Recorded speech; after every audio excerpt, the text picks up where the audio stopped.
What if I told you that one of the boldest, most complex red wines in the entire world is quietly being made under the radar right here in northern Greece? This is Naoussa, home to Xinomavro, a grape that many consider to be Greece's answer to Barolo, or Bordeaux meets Mediterranean. While I was here, I visited 3 of the top wineries in Naoussa to try to find out what makes it so special, and I was extremely impressed. If you're into structured, complex wines with good aging potential, or you just want to discover world-class wines before they hit the mainstream, this is definitely a rabbit hole you will want to fall into. In this video, I'll briefly discuss the basics regarding Xinomavro and Naoussa, and then I'll introduce the producers and some of the best wines that I enjoyed during this epic day of wine tasting in Naoussa. Naoussa is located in the foothills of Mount Vermio, about 1 hour from Thessaloniki. Naoussa was one of the very first recognized wine appellations in Greece. It's home to Xinomavro. Xinomavro is a grape that is aptly named because it literally translates to acid black. That really says it all, as this grape has high acid, serious structure, and dark skins. Many people compare Xinomavro to Nebbiolo, and I can see that comparison for sure, as it has high acid and high tannins. Flavors and aromas for Xinomavro can vary wildly. Oftentimes you'll find some red fruit like sour cherries, strawberries, or red plum, but there's oftentimes a savory note, and there's plenty of spices as well, oftentimes Mediterranean descriptors such as black olives. If you're going to be doing some blind tasting and wondering how to distinguish Xinomavro from Nebbiolo during the blind tasting, a couple pointers to remember include the fact that Xinomavro will definitely be darker than Nebbiolo, which is definitely quite light. Also, I was not getting any rose petal or violet floral type descriptors in Xinomavro, and I didn't get any of the tar descriptor that you often find in Nebbiolo as well. While there are some producers that blend their Xinomavro with grapes like Merlot, to be a Naoussa PDO designated wine and to have the Naoussa designation on the label, the wine must be 100% Xinomavro. The Naoussa PDO is located on the southeastern slopes of Mount Vermio. The terrain varies wildly, but most of the vineyards are located between 150 and 400 meters above sea level. While it gets very, very warm in the day, such as when I visited, when temperatures were in the mid-30s Celsius, there's a wide diurnal range and it gets very cool at night. Naoussa also has a wide variety of soils, including limestone, marl, schist, and clay, and sites can vary wildly as well based on their aspect and their sun exposure. With that by way of background, it's time to talk about the specific wineries that I visited, and I was fortunate to visit 3 of the very best producers in all of Naoussa, the first of which was Thymiopoulos. At Thymiopoulos, I also had the good fortune to taste with Apostolos Thymiopoulos himself. Following a tour of the winery and production facilities, we sat down for a tasting of 9 or 10 impressive wines. We had a couple white wines, a rosé, and then a number of red wines. All but one of these wines strongly featured Xinomavro. I'm not a huge fan of rosé, but I even enjoyed the rosé made by Thymiopoulos. While I enjoyed the standard rosé from Thymiopoulos, he had a very special rosé that actually had 15 years of aging before the time we tried it, and it's actually a current release. To make this wine, he had Xinomavro that had been fermenting for around 6 years or so, an incredibly long time. And then at that point, he added 10% whole bunches of Malagousia. The fermentation continued jointly for around 3 more years, and then remained on contact with the lees for another 2 years before aging in the bottle some more. Finally, this wine was released, and it's incredibly complex. It reminds me a lot of some of the great Lopez Heredia wines from Rioja, Spain. If you find this wine, you absolutely have to try it. I found it selling for around 30 euros or so in Europe. Thymiopoulos has an extremely large number of different bottlings. Apostolos explained that he sources fruit from up to 80 different growers in addition to using his own estate fruit. He believes it's extremely important to farm each site in a manner that's best suited for that particular location, and then to bottle each of those wines separately. Apostolos also explained that Xinomavro oftentimes uniquely expresses its terroir and will show very differently depending on the site in which it's located. For that reason, the last two wines that we tried was an intriguing comparison between two different single vineyard Xinomavro wines from the 2019 vintage.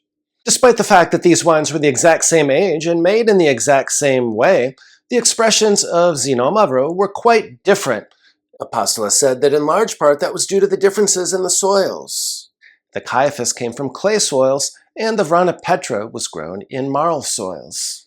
Apostolos embraces organic principles, particularly in the vineyard, and he found that that's fairly easy to do given the dry conditions that exist in Naoussa. The entire Thymiopoulos lineup was extremely impressive, and this is definitely a producer that I'm going to keep an eye out for in the future. The good news is that they export probably 80 to 90% of their production, and the top 3 countries for their exports align nicely with my viewers. Their top market is the UK, and their second and third markets are the United States and Canada. So you should be able to track these wines down if you look around. Kir-Yianni is undoubtedly one of the most well-known producers in Naoussa, and it's also one of the easiest to visit.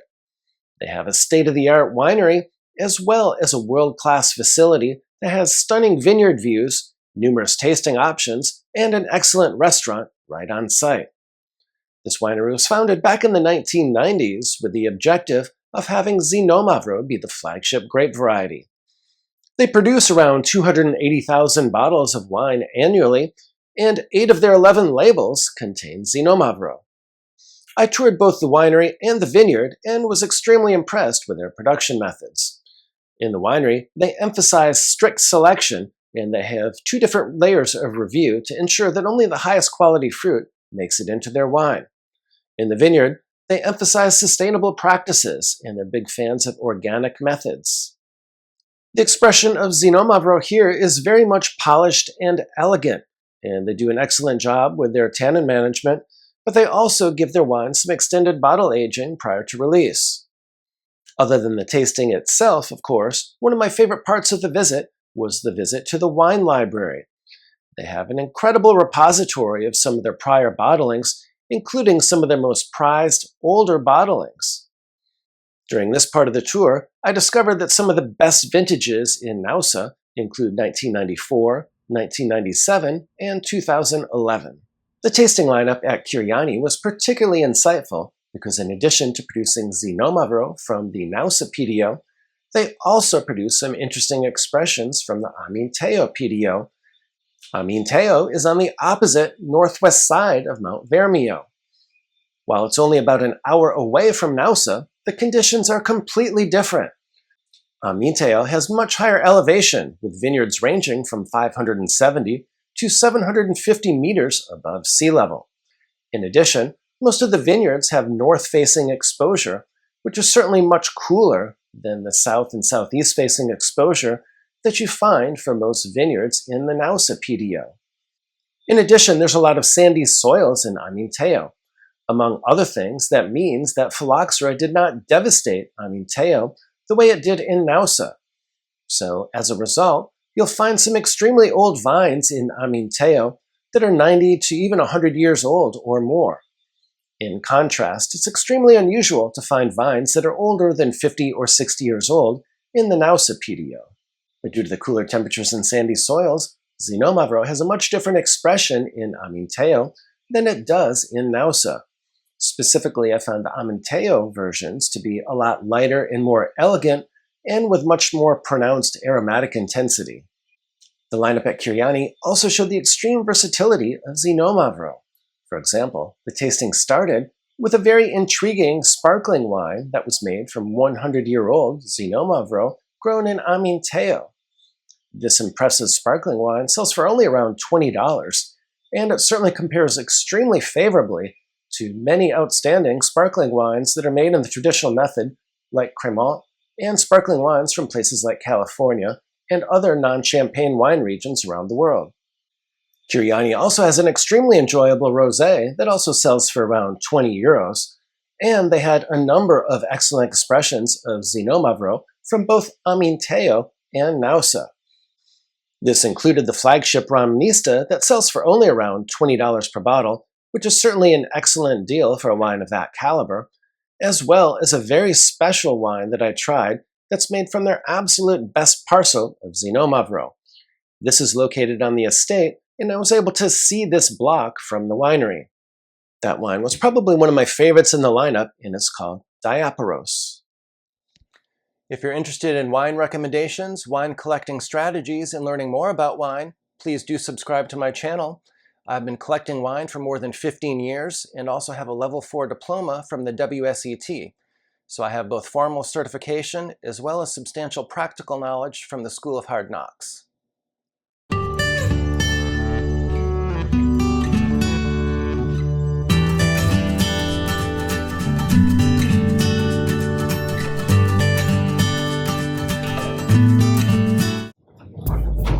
So just finished tasting at Dalamara. It's a small family-owned winery. They make only about 5,000 cases a year, but they specialize in the Xinomavro, and so we tried a couple different vintages.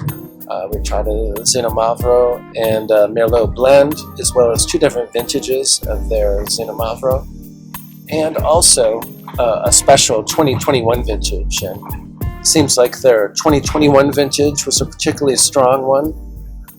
They also have some interesting white wines made from primarily Asiatico.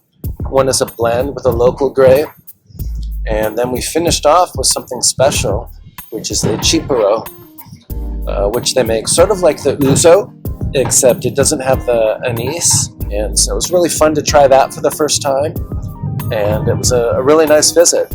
They also are open to tourists, so everyone can come visit them. And it's definitely a wonderful winery to include in your travel schedule, should you end up touring the wine country in Naoussa. Just a couple quick additional points about Dalamara. First, New York Times wine expert Eric Asimov touted Dalamara in an article a few years ago. In particular, he was impressed with their tannin management. I can confirm that they do an excellent job with tannin management, as while some producers don't release their Xinomavro until 5 or 6 years after the vintage, Dalamara was tasting me on some of the wines from as recent as 2022 and 2023, and they were still approachable despite their youth.